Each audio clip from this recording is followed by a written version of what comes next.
வணக்கம் நண்பர்களே, எல்லாருக்கும் வணக்கம். சிம்மராசியில் பிறந்த நண்பர்களுடைய வாழ்க்கையிலையும் வாழ்வாதாரத்திலையும் சனி பகவான் வக்ர நிவர்த்தி அடையக்கூடிய தருணத்தில் இந்த பிரபஞ்சம் சிம்மராசி நண்பர்களுக்கு எந்த மாதிரியான ஒரு மாற்றங்களை தரப்போகுதுன்றது பற்றி தானுங்க ஆதாரபூர்வமாக இந்த பதிவில் நம்ம பார்க்க போகிறோம். சிம்ம ராசியாதிபதி சூரிய பகவான் 3வது பாவகத்தில், சுக்கிர பகவானுடைய ஆதிக்கத்தில், விசாகம் நட்சத்திரம் 3வது பாதத்தில் 209 டிகிரியில் சூரிய பகவான் இருக்கும் பொழுதுதான் சனி பகவான் வக்ர நிவர்த்தி அடைகிறார். சிம்மராசி நண்பர்களுக்கு 7வது பாவகத்தில், 7வது பாவகத்துக்கு அதிபதி திருமண ஸ்தானாதிபதினு சொல்லக்கூடிய அந்த சனி பகவான் 7வது பாவகத்திலேயே வக்ர நிலையில் இருந்ததுனால சிம்மராசி நண்பர்களுக்கு பல பேருக்கு வாழ்வாதாரத்தில் இல்லை, வாழ்க்கையிலேயே பிரச்சனைகள் கொடுத்துருக்கும். காசு பணம் சம்பாதிக்கலன்றதெல்லாம் கிடையாதுங்க. கடவுள் புண்ணியத்தில் 4 காசு பணம் சம்பாதிக்கிற இடத்துல தான் இந்த சிம்மராசி நண்பர்கள் இருந்திருப்பாங்க. ஆனாலும் பறக்க பாடுபட்டாலும் பாட்டுக்கு தகுந்த பலன் இல்லைன்ற மாதிரி உழைப்பு இருக்குதுங்க, உழைப்புக்கு தகுந்த உயர்வும் வருதுங்க, ஆனால் வீட்டில் நிம்மதி சந்தோஷம் இல்லைன்னு சொல்லக்கூடியவங்க நிறைய பேர் இருக்காங்க. சிம்மராசிக்காரங்க கடந்த ஒரு 2 வருஷத்தில் நீங்கள் ஜாதகம் பார்த்துருக்குறீங்கன்னா காசு பணம் வருமா வராதான்னு கேட்டிருக்க மாட்டீங்க, என் வீட்டில் நிம்மதி சந்தோஷம் கிடைக்குமா கிடைக்காதான்னு தான் கேட்டிருப்பீங்க. அப்பேற்பட்ட சிம்மராசி நண்பர்களுக்கு சனி பகவான் வக்ர நிவர்த்தி அடையக்கூடிய தருணத்தில் 100% சொல்கிறேனுங்க, குடும்பத்தில் நிம்மதி சந்தோஷம் ஏற்படும். அது மட்டும் இல்லைங்க, உங்களுடைய ராசி அதிபதி ராசிக்கு 3வது பாவகன் சொல்லக்கூடிய சுக்கிர பகவானுடைய ஆதிக்கத்தில் நீட்ச நிலையில் இருந்தாலும் குரு பகவானுடைய நட்சத்திரத்தில், குரு பகவான் ராசிக்கு 10வது பாவகத்தில் இருந்து இந்த சனி பகவான் வக்ர நிவர்த்தி அடையக்கூடிய தருணத்தில் குரு பகவான் வக்ரமாயிட்டு உங்களுடைய ராசிக்கு 2வது பாவகத்தை பார்க்குறார். இதனால் கணவன் மனைவிக்குள்ளே இருக்கிற கருத்து வேறுபாடுகள் நீங்கும், நிரந்தரமாக பிரிஞ்சு போன நண்பர்களுக்கு மறுமணம் நடக்கும், பொருளாதார ரீதியாக இருக்கிற சங்கடங்களெல்லாம் நீங்க போகுதுங்க. பொதுவாகவே இந்த சிம்மராசி நண்பர்கள் எப்படின்னா 10 ரூபாய் கடன் வாங்கினாலும் அந்த கடனை கட்டுற வரைக்கும் தூக்கம் வராது. சிம்மராசி நண்பர்கள் மற்றவங்களுக்கு கொடுத்துருப்பாங்களே தவிர மற்றவங்களுடைய காசு பணம் இவங்க ஏமாற்றிட்டு போயிட்டாங்கன்ட்டு சரித்திரம் இது வரைக்கும் இல்லைங்க. ஏதாவது ஒரு வகையில் தான் வாங்கின காசு பணத்தை கொடுத்துட்டு தான் மறுவேளை பார்ப்பாங்க. அந்த மாதிரி நபர்கள் இந்த சிம்மராசி நபர்கள். அப்பேற்பட்ட உங்களுக்கு உங்களுடைய பொருளாதாரத்தில் இருக்கிற சங்கடங்களை சரிப்படுத்திக்கிறதுக்கு உண்டான தருணத்தை இந்த பிரபஞ்சம் தரப்போகுதுங்க. இந்த சனி பகவான் வக்ர நிவர்த்தி காலகட்டத்தில் நவம்பர் 15ஆம் தேதிங்க. வர நவம்பர் 15ஆம் தேதினா ஐப்பசி மாதம் 29ஆம் தேதி. எப்போவுமே ஐப்பசி மாதம் 30 தான் வரும். 5 வருஷத்துக்கு ஒரு முறை ஐப்பசி மாதம் 29 வரும். இந்த வருடத்தில் வரக்கூடிய ஐப்பசி மாதம் 29 தான், 30 வராதுங்க, 29 தேதி தான்.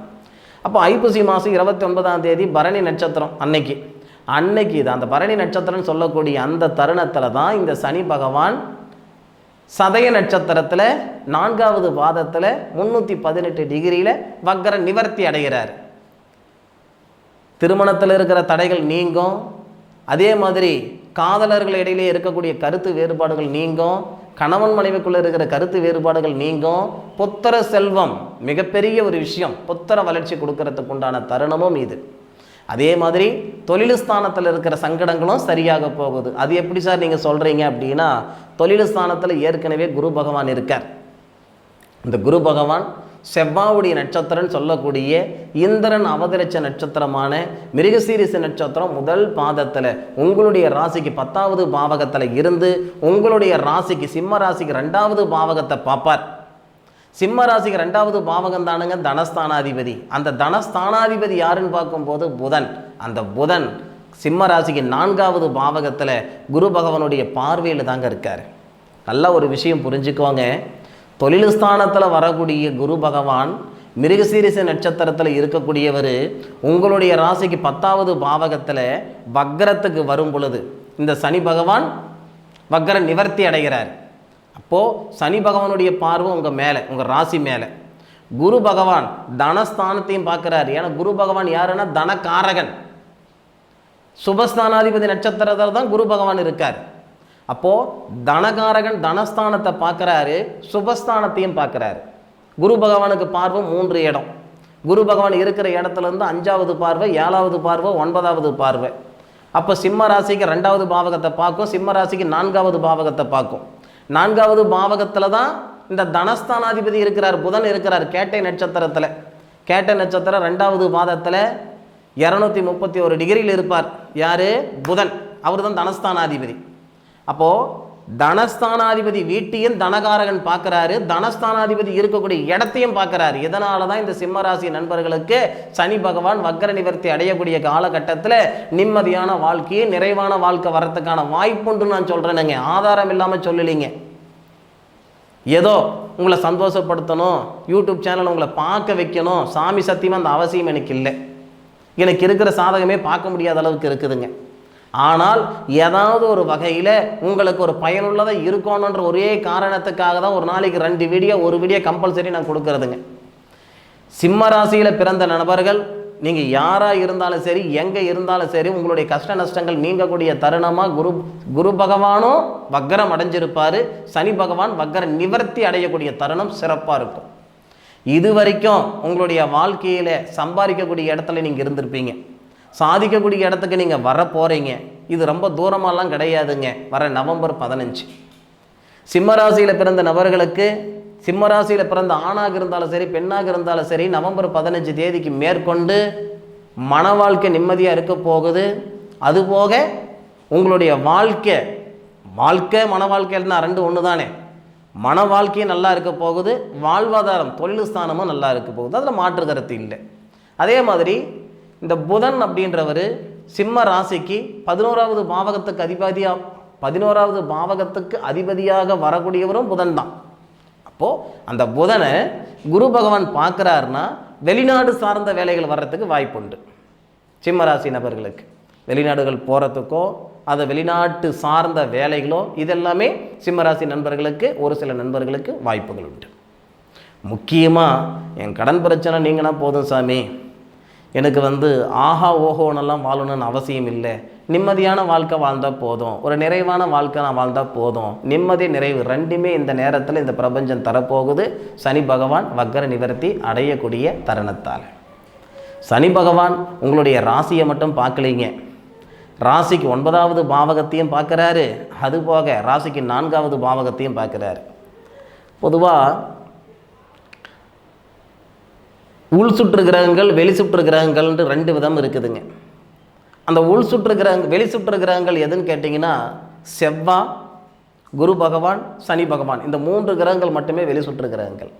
அப்படி வெளி சுற்று கிரகங்களுடைய பார்வை பாருங்கள், உங்களுடைய ராசிக்கு 4வது பாவகத்தில் குரு பகவானுடைய பார்வையும் சனி பகவானுடைய பார்வையும், செவ்வாய் உங்கள் ராசிக்கு 12வது பாவகத்தில் மறைவு ஸ்தானத்தில் நீச்ச நிலையிலிருந்து உங்களுடைய ராசிக்கு 3வது பாவகத்தை பார்க்கும்.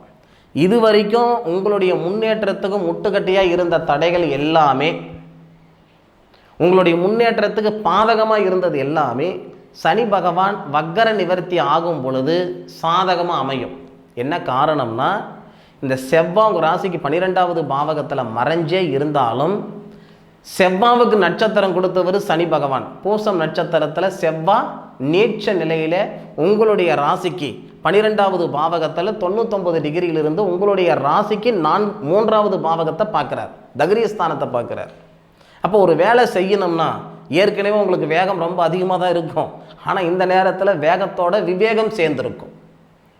அப்போது ஒரு செயல் செய்கிற மாதிரி இருந்தாலும் அந்த செயல் செய்துட்டு தான் மறுவேளை பார்க்கக்கூடிய ஒரு தருணமாக இருக்கும். எது எப்படி இருந்தாலும் சனி பகவான் அப்படின்றவர் சிம்ம ராசியாதிபதி சூரிய பகவானுக்கு பரம எதிரியாக இருந்தாலும் கூட சூரியனுடைய மகன்தானுங்க சனி பகவான், வேறு யாரும் இல்லை. அப்பேற்பட்ட சனி பகவான் தன்னுடைய நிலைக்கு வரும் பொழுது, வக்ரத்திலிருந்து மேல்றாரு அப்படின்னா தன்னுடைய நிலைக்கு வராரு. தன்னுடைய நிலைக்கு தன்னுடைய தகப்பனுடைய ஸ்தானத்தை பார்க்கும் பொழுது, சூரிய பகவானுடைய வீட்டை பார்க்கும் பொழுது நிச்சயமாக இந்த தருணம் சாதகமாக இருக்கும். இதில் மாற்று கருத்து இல்லை. 2025வது வருஷம் மார்ச் மாதம் 29ஆம் தேதி வரைக்குமே இந்த சிம்மராசி நண்பர்களுக்கு சிறப்பான தருணமாக அமைய போகுது இந்த சனி பகவானுடைய காலகட்டம். சிம்மராசியில் பிறந்த நபர்களுக்கு சனியுடைய திசையோ சனியுடைய புத்தியோ நடந்தால் இந்த தருணத்தில் உங்களுடைய குலதெய்வம் கோவிலுக்கு போயிட்டு வர்றது மிகப்பெரிய நல்லது, அல்லது திருநள்ளாறு போயிட்டு வரதும் ரொம்ப ரொம்ப சிறப்பானது. சிம்மராசி நண்பர்களுக்கு பெருசாக திருநள்ளாறு போகக்கூடாதுன்னு சொல்லுவாங்க இந்த நேரத்தில். ஆனால் தன்னுடைய ராசிக்கு 7வது பாவகத்திலிருந்து அவர் விலகக்கூடிய தருணம் அப்படின்றதுனால திருநாளர் போயிட்டு வரலாம், தப்பில்லைங்க. நிச்சயமாக சிம்மராசி நண்பர்களுக்கு இந்த பதிவு பயனுள்ள ஒரு பதிவாக தான் இருக்க போகுது, அதில் மாற்று கருத்து இல்லை. இந்த பதிவு பற்றி உண்டான கருத்துக்களை கமெண்ட் பாக்ஸில் பதிவு பண்ணுங்கள்.